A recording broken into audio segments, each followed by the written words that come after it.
suka berkata kasar, emosional, semuanya dibalas dengan dendam. Masa sekarang seperti di media, dia diserang, dia serang lagi. Ada kesalahannya, dia sadari kesalahan orang lain. Kontrol emosi Anda. Allah subhanahu wa ta'ala sedang menguji Anda dengan orang yang mengganggu Anda itu. Allah punya cara, dan cara Allah itu sangat cantik dan indah, rapi, tepat sasaran. Kalau Allah subhanahu wa ta'ala yang membalaskan buat Anda, aman. Kalau Anda benar, tenang saja. Allah akan datangkan pertolongan dengan caranya. Cara Allah, sekali lagi saya katakan, indah sekali. Banyak yang berlalu dalam hidup saya.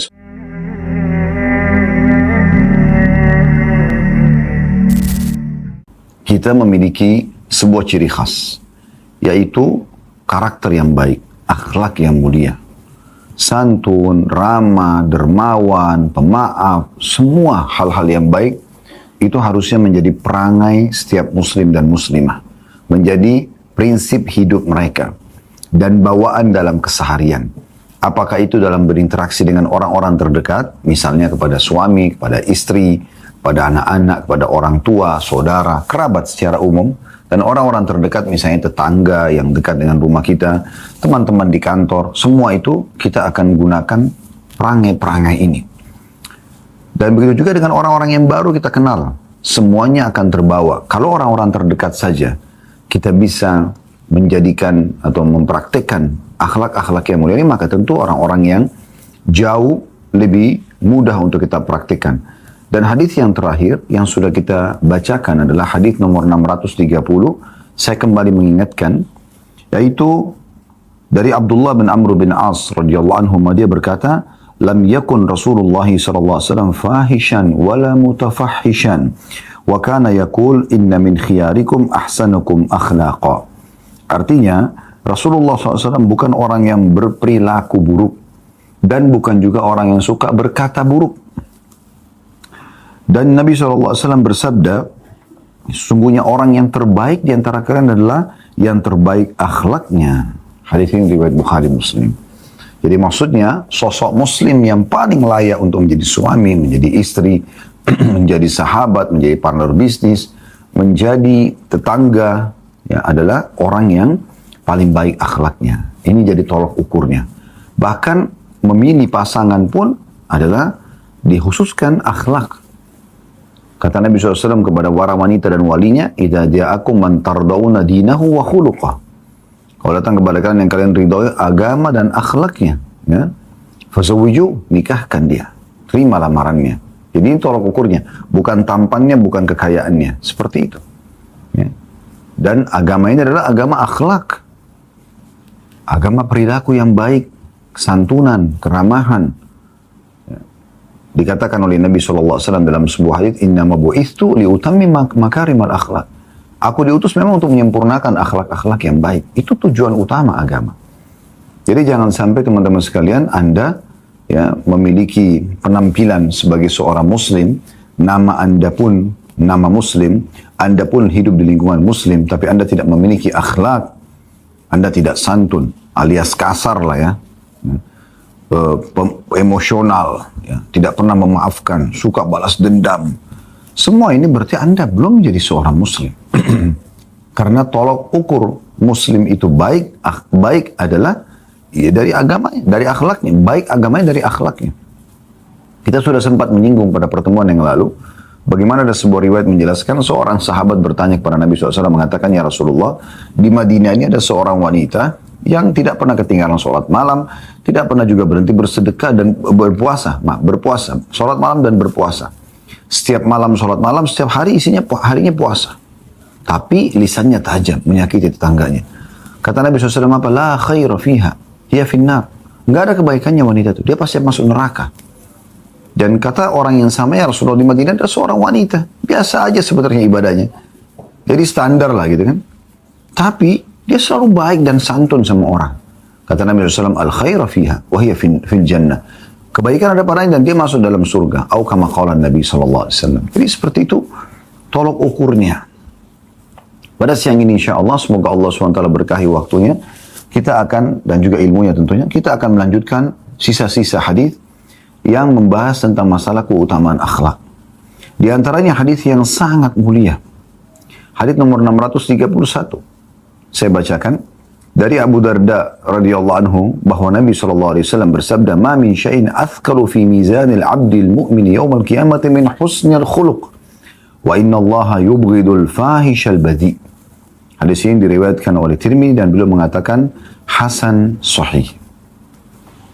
Terjemahannya kata Nabi SAW, tidak ada sesuatu pun yang lebih berat dalam timbangan hamba mukmin pada hari kiamat dibandingkan akhlak yang baik. Jadi subhanallah, akhlak yang baik adalah amal saleh yang paling berat timbangannya hari kiamat. Anda bisa bayangkan, berarti menjadi tolok ukur baiknya sosok muslim itu dari akhlaknya. Baiknya seseorang justru dari akhlaknya.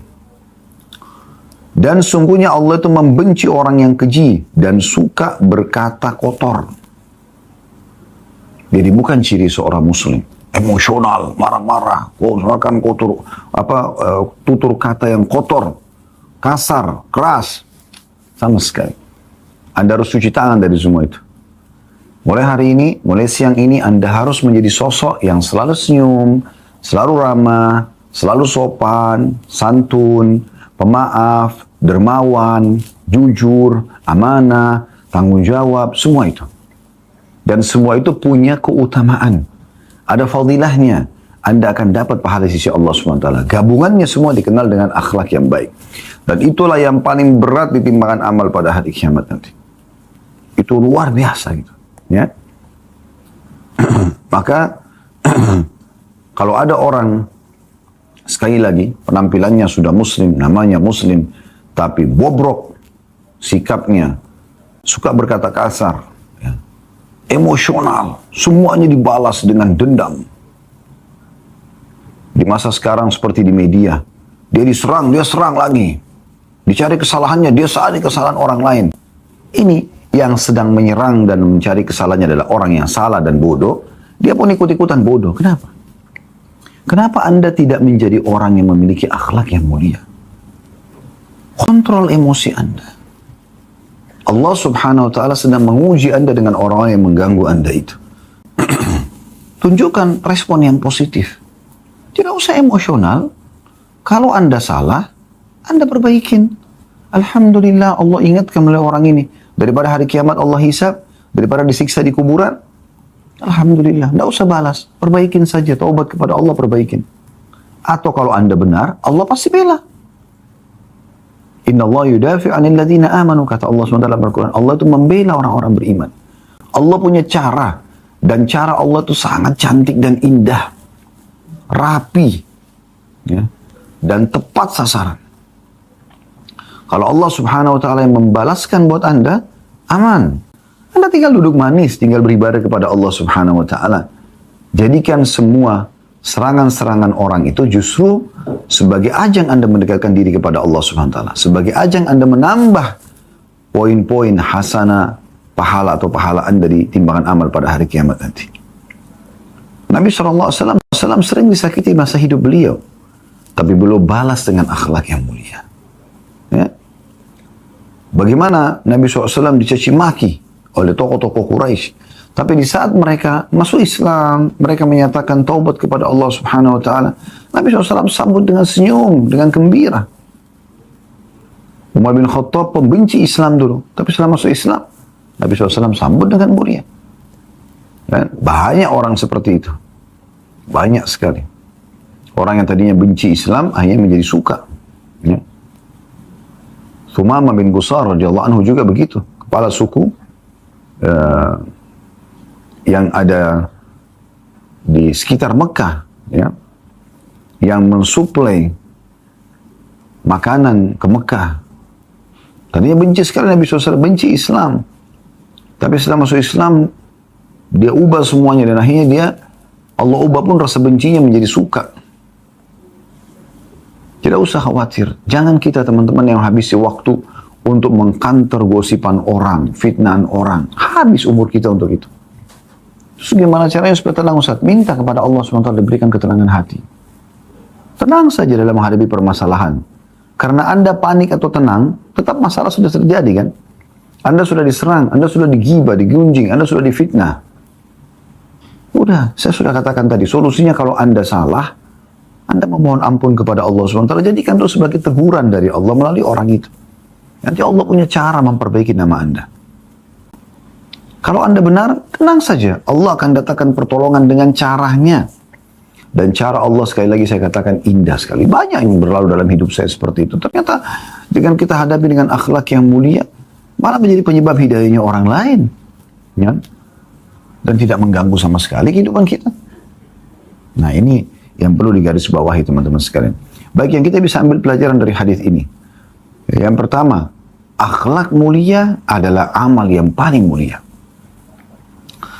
Dia akan menjadi sesuatu yang paling berat di timbangan amal hari kiamat. Dan ini luar biasa. Bukan sholat, bukan puasa, bukan jihad. Tapi akhlak yang mulia. Pelajaran yang kedua adalah Allah Subhanahu wa Ta'ala justru membenci akhlak-akhlak, karakter, perangai yang buruk. Di sini diantara contohnya adalah yubghidul fahish. Ya. Allah membenci orang yang keji. Keji ini ringkas tapi maknanya luas. Ya. Matanya melotot, lisannya tajam, tangannya suka melayang, emosional. Ini keji namanya. Keji, orang jadi takut kalau dekat sama dia. Istrinya jadi takut, suaminya jadi nggak nyaman, anak-anaknya jadi nggak nyaman, orang tuanya nggak nyaman sama dia misal. Nah ini karena akhlaknya tidak baik. Pada saat di posisi suami dia tidak baik, posisi istri dia tidak baik, posisi anak dia tidak baik, posisi orang tua tidak baik, sahabat, semua orang di sekitarnya tidak mau mendekat sama dia kecuali karena ada urusan penting saja. Setelah itu orang sudah tidak nyaman lagi. Ada orang subhanallah, kita begitu ketemu, rasanya tidak ingin berpisah. Karena nyamannya dia dalam berbicara, santunnya dalam menyampaikan penjelasan, gitu kan. Kita merasa nyaman dengan orang ini. Bersih, rapi. Jadi penampilannya indah, tutur katanya indah, ya. Selalu ucapan lisannya juga indah, semuanya indah. Tatapan matanya syahdu, jangkauan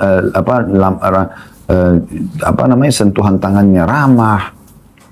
Dermawan, suka membantu.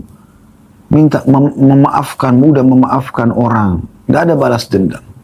Karena memang tidak ada dalam kamus Islam itu balas dendam. Emosional. Selalu berpikir bagaimana bisa ya, mencelakakan orang lain. Iri dan hasad. Nah, dalam Islam semua itu. Mohon kepada Allah Subhanahu wa Ta'ala teman-teman agar diselamatkan dari perbuatan keji ini. Dan juga kata Nabi SAW di sini badhi secara khusus lagi rincian daripada ya tadi fahish. Fahish masuk secara umum. Tadi sudah saya bilang, matanya melotot, tangannya memukul, lisannya tajam, semuanya perangainya nggak nyaman orang dekatnya. Kalau badhi khusus masalah lisan, suka berkata kotor. Di sini ada dua bagian ya. Bisa berkata kotor itu diikuti dengan sikap emosionalnya, dengan marah-marah, terus kemudian lisannya mengucapkan kata-kata yang tidak baik. Semua nama-nama binatang digunakan sudah biasa digunakan. Bahkan digunakan dengan pasangan hidupnya sendiri. Ini buruk sekali. Bagaimana bisa ada seorang suami menghina istrinya menyebutkan dengan nama hewan? Bagaimana seorang istri menyebut suaminya dengan nama hewan? Allah ciptakan manusia sempurna terus dipanggil dengan nama hewan. Panggil anaknya dengan nama hewan. Selalu kalau ngomong matanya melotot. Subhanallah, nampak dari wajah ya. Orang yang biasa emosional itu nampak dari wajahnya. Semuanya serba berkerut. Semuanya serba tegang. Otot-ototnya tegang. Kelihatan jauh lebih tua. Ya begitu. Tapi kalau orang yang tenang, dewasa, bijaksana. Kadang-kadang kita lihat orang ini kok lebih muda dari umurnya ya. Ya mungkin dia umurnya sudah 60 tahun tapi nampaknya oh enggak masih kayak 40 tahun. Mungkin dia 40 tahun oh masih kayak 30 tahun. Lebih muda kelihatan. Kenapa? Memang tidak emosional. Karena gini, Anda menghadapi masalah dengan emosional akan membuyarkan ide-ide Anda dan akan membuat juga Anda tidak nyaman. Karena Anda kadang-kadang tidak bisa kontrol sikap. Orang yang sedang berinteraksi juga tidak nyaman. Tapi di saat Anda hadapi dengan tenang, dengan bijaksana, toh sama mencari solusinya. Tapi pasti akan lebih mudah. Ingat selalu sabda Nabi SAW, Ma nazala linu fi syai'in illa zala. Tidak ada sesuatu yang diliputi dengan kelembutan, ya, kecuali akan menghiasinya. Oma nuzi'a min syai'in illa sya'nah. Dan tidak pernah diangkat dari sesuatu kecuali pasti akan merusaknya. Hadis nomor 632. Hadis kedua yang kita pelajari pada siang ini Dari Abu Hurairah radhiyallahu anhu, beliau berkata, Su'ila Rasulullah sallallahu alaihi wasallam an akthri ma yudkhilun nasal jannah. Qala taqwallahi wa husnul khuluq. Wa su'ila an akthri ma yudkhilun nasan nar. Faqala al-famu wal farju. Hadis ini diriwayatkan Tirmidzi dan beliau mengatakan hasan sahih. Ini lagi hadis mulia. Ya. Kata Nabi SAW, terjemahannya. Maaf, kata Abu Hurairah radhiyallahu anhu, Rasulullah SAW pernah ditanya tentang amalan apa yang paling banyak membawa orang masuk ke dalam surga. Maka kata Nabi SAW, taqwa Allah, bertakwa kepada Allah dan akhlak yang baik. Ini paling banyak membawa orang masuk ke dalam surga. Dan beliau juga ditanya tentang perkara apa yang paling banyak membawa orang masuk ke dalam api neraka. Maka beliau menyebutkan dua anggota tubuh. Beliau mengatakan mulut dan kemaluan. Ini luar biasa ini hadisnya, ya. Ayo kita lebih nikmati teman-teman sekalian bagaimana penjelasannya dan semoga Allah mudahkan kita untuk mempraktikkan dalam kehidupan kita. Dalam hadis ini Nabi SAW ditanya, apa sih yang paling banyak membawa orang masuk ke dalam surga? Maknanya adalah, apa kira-kira yang umum nih, semua orang bisa lakukan, tapi pasti membawa atau memberikan tiket VIP ke surga. Maka Nabi SAW memberikan dua judul, ya, yang di bawah judul ini banyak sekali tentunya hal-hal ini. Maksudnya judul kehidupan. Yang pertama, taqwa Allah, patuh kepada Allah. Dan yang kedua, husnul khuluq, akhlak yang baik. Dan ditanya juga kepada Nabi SAW, kira-kira apa yang paling banyak membawa orang masuk dalam neraka? Nabi SAW sebutkan dua anggota tubuh yang merupakan sumber induk semua permasalahan. Mulut dan kemaluan. Faedah pertama dari hadis yang bisa kita ambil sekaligus kita jelaskan insyaAllah.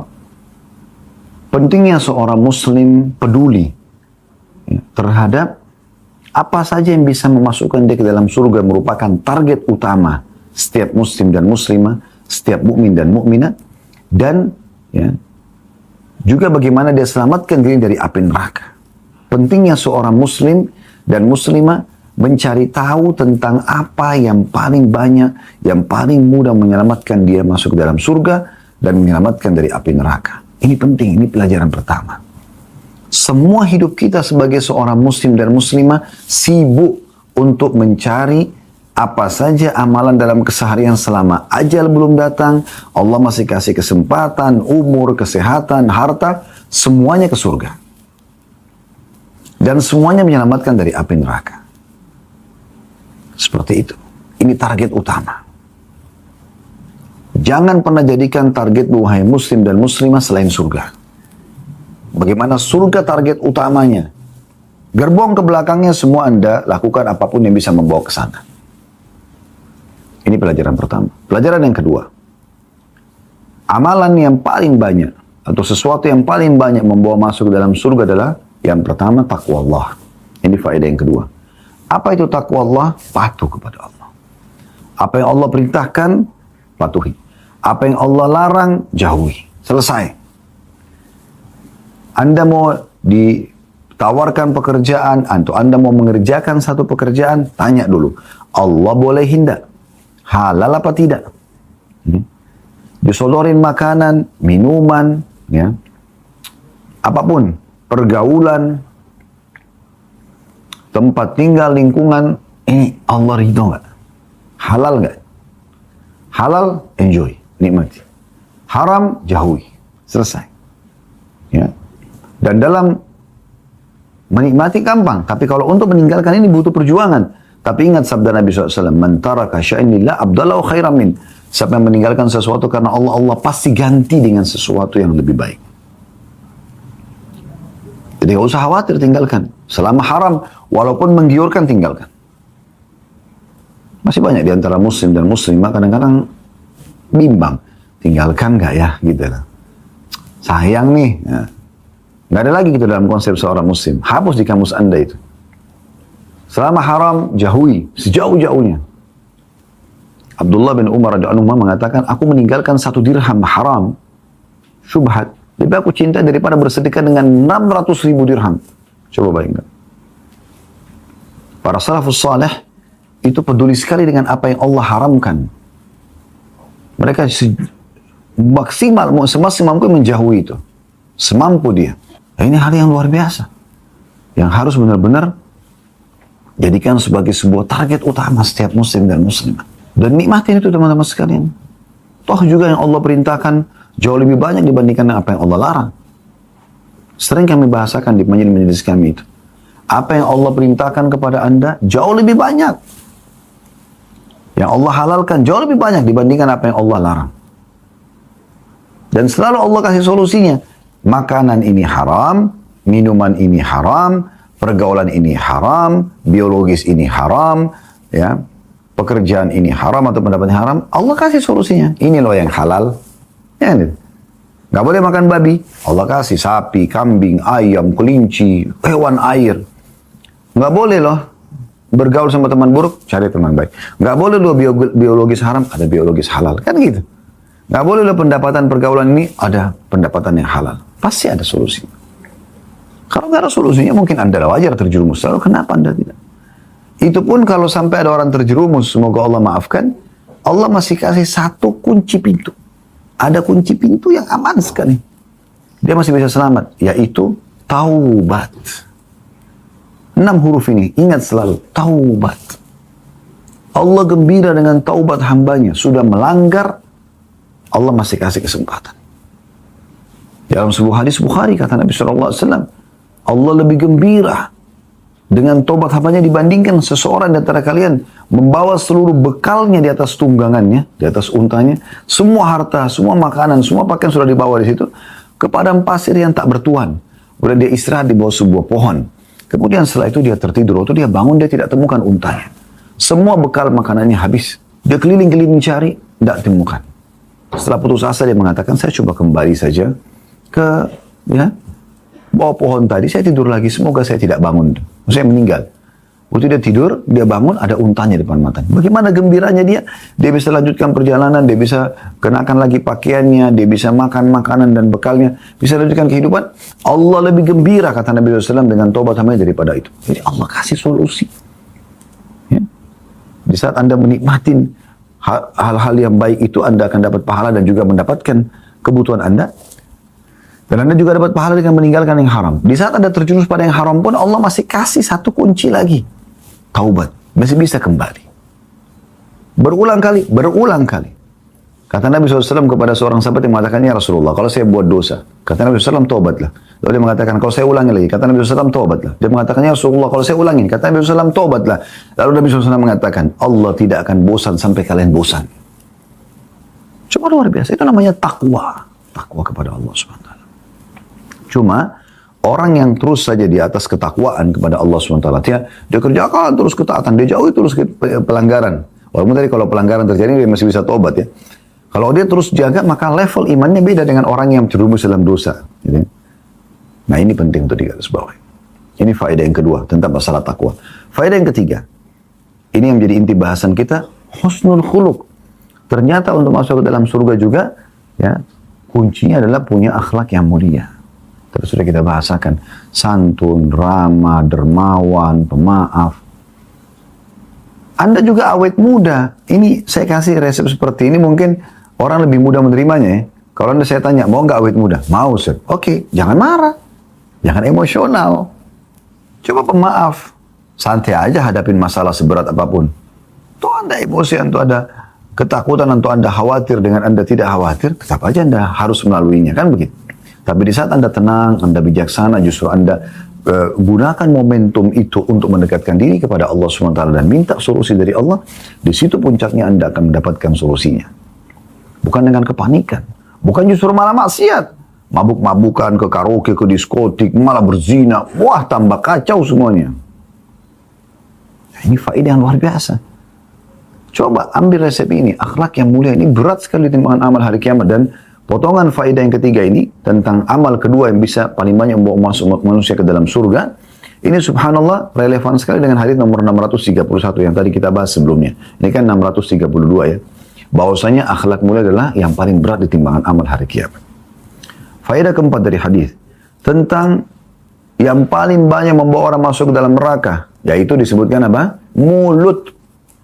Mulut, teman-teman sekalian. Hati-hati. Ucapkan dari lisan Anda ini yang baik saja. Baik saja. Jangan kasih kesempatan ucapan yang buruk. Baik saja. Walaupun lagi marah, ucapin yang baik. Saya selalu, kalau teringat kisah Syekh Sudes, Hafizahullah pernah menyampaikan di salah satu di publik, waktu beliau ditanya, apa resepnya Anda menjadi imam Masjidil Haram? Yang unik itu beliau mengatakan begini, bukan karena, saya dari kecil dididik sama orang tua saya untuk hafal Quran. Bukan. Beliau itu kan umum, orang semua tahu. Tapi ada satu hal yang dia pesankan, yang sebenarnya tidak perlu beliau ceritakan, tapi beliau ingin sampaikan itu pentingnya orang tua berkata-kata baik nih. Dia mengatakan, saya dulu waktu kecil kalau nakal nih, buat pusing orang tua saya. Karena kan anak-anak begitu cari sensasi, cari masalah supaya orang tuanya menggur dia, karena itu bagi dia bentuk kasih sayang misalnya. Maka dia mengatakan, saya dulu kalau nakal, ibu saya selalu mengatakan, pergilah ke Masjidil Haram, semoga kau jadi imam haram. Coba, ibunya ucapin itu. Jadi dalam kondisi anaknya nakal pun aktif, dia masih mengatakan, semoga engkau menjadi imam haram. Dasarnya, akal kita teman-teman dan diri kita ini tidak menerima kata-kata negatif. Jadi kalau Anda mengatakan, jangan makan, orang itu berpikir, apa ini? Penasaran manusia itu, mau makan jadinya. Jadi lebih baik Anda mengatakan, makanlah ini, misalnya. Sebenarnya Anda sedang melarang makan yang itu. Itu sudah cukup. Nabi SAW waktu ingatkan anak dari istrinya, Salama, beliau mengatakan, makanlah dengan tangan kananmu. Wahai anak kecil, makanlah dengan tangan kananmu. Ya. Bacalah bismillah, baca bismillah, makan dengan tangan kananmu, dan makan apa yang ada di hadapanmu. Nabi SAW tidak mengatakan, jangan makan itu ya. Enggak. Nabi SAW cuma mengatakan, makan yang ada di hadapanmu. Karena apa yang dihidangkan depan, ada penilaian orang kalau kita cuma makan yang itu saja. Ya kan gitu. Nah ini penting. Jaga lisan. Setiap perkataan yang sudah keluar, itu sudah milik orang. Seperti bola liar. Anda susah mengontrolnya. Tapi kalau masih di mulut Anda sendiri, masih milik Anda. Pahit apapun, telan saja. Tidak usah diucapkan. Santun, ramah, tetap baik berkata. Yang terakhir, faedah yang kelima dari hadis. Tentang hal kedua yang paling banyak membawa orang masuk dalam neraka. Kemaluan. Kapan disalahgunakan, maka akan menjadi penyebab masuk ke neraka. Zina maksudnya. Dan dia akan selamat dengan dia menikah. Nah ini juga yang banyak menjerumuskan orang. Nah umumnya, ini ada koneksinya ini. Ya. Kalau orang bertakwa, dia insya Allah akhlaknya baik. Kalau takwanya benar-benar ya kepada Allah. Kalau dia akhlak yang baik, insya Allah dia juga bertakwa kepada Allah. Begitu juga dengan tadi. Kalau orang lisannya buruk, selalu digunakan dalam kemaksiatan, akan membuka pintu maksiat kemaluannya.